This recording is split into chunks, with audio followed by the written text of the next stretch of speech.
Representative Kristi Noem. I have to call her governor now. That was a great win. Thank you, Kristi.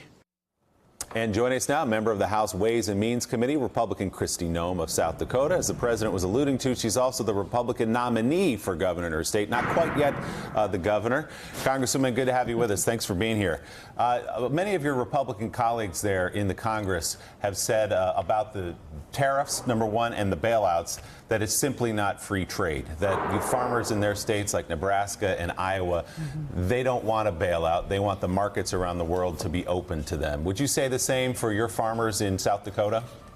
Yeah, our farmers definitely want to do what they do best, and that is feed the world.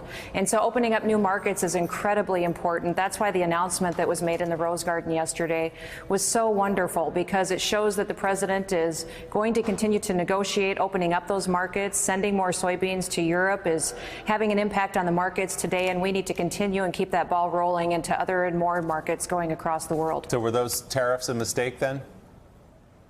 No, I think that honestly what the president's doing is fighting for more fair trade agreements. You know, we are in a situation in agriculture that's a crisis because we are coming out of 4 to 5 years of record low commodity prices. So the reason that this fight right now is so important is because we need better agreements. We need better access, and we need them to be fair. So that's why I appreciate that the administration has come forward.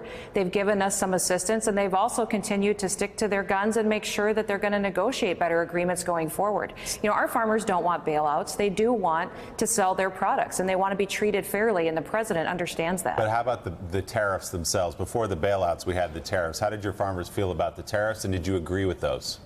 You know, I was in the cabinet room talking with the president yesterday, and he said clearly, Kristi, I don't like tariffs either. But this is to bring people to the table, to have negotiations, to make sure that we're getting more access to markets. We have been treated unfairly by China for decades. This is going to make sure that we deal with our trade deficit, that we have better access to their markets. Our farmers and ranchers understand that the president is fighting for them.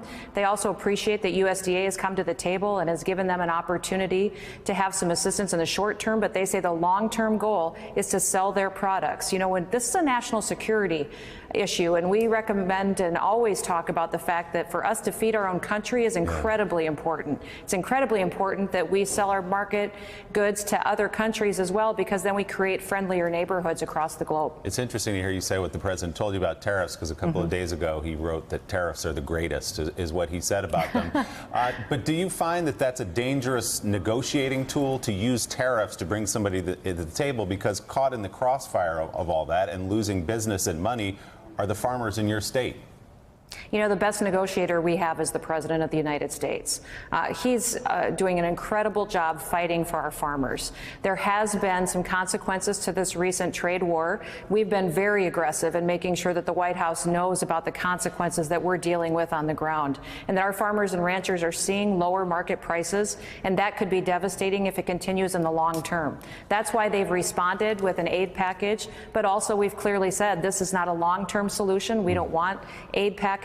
We want open markets. And that's what the president's goal is. He clearly delivered that to us in the cabinet room yesterday, that he wants to open up more markets, that for years we've had administrations not fight this fight. He is determined to fight this fight and win for America's farmers. So I just want to be clear. So a little short-term pain as a result of tariffs for farmers in your state and others is okay, as long as it gets you to the goal of open markets down the road and more free trade with places like China and the EU. No, it's not okay. And that's why USDA has responded with some help and have brought us to the table and continued to listen to us. I talked about having E15 ethanol markets, creating that opportunity to give us a level playing field and access to consumers. I talked about yesterday that this is a good win to sell more soybeans into Europe. We're going to continue to open up new markets and look for more opportunities to sell our commodities across the globe. The president understands that, and he also recognizes the realities on the ground. That's my job, is to continue to carry that message to him. Congresswoman, good morning. It's Casey Hunt. Just to follow up again on what Willie has been talking about here, to be very clear, has President Trump helped South Dakota farmers? Are South Dakota farmers better off today than they were before this president took office? You know, President Trump is fighting for South Dakota farmers, and but yes or today, no, are they better off? Are they I believe doing in the better long. today? I believe in the long run that we will be in a better situation So are because you he willing to acknowledge recognizes that right now, how in the short term, they're unfairly not?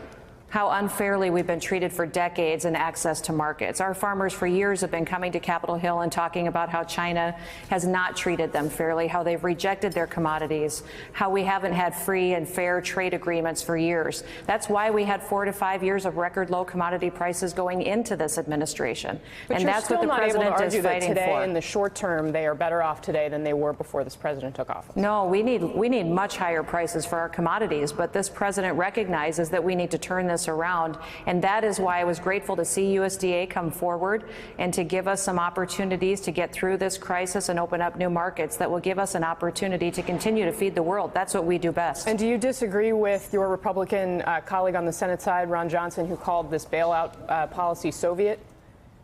I do disagree with that because what we have seen consistently is that farm policy is a national security policy.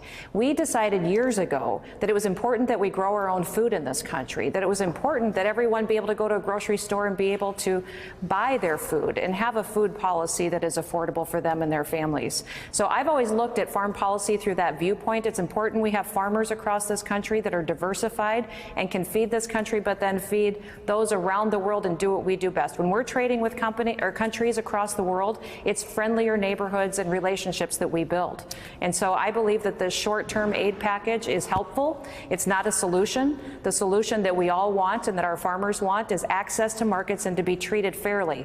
And that hasn't happened in a long time. Congresswoman, 11 of your colleagues in the House yesterday introduced articles of impeachment for Deputy Attorney General Rod Rosenstein.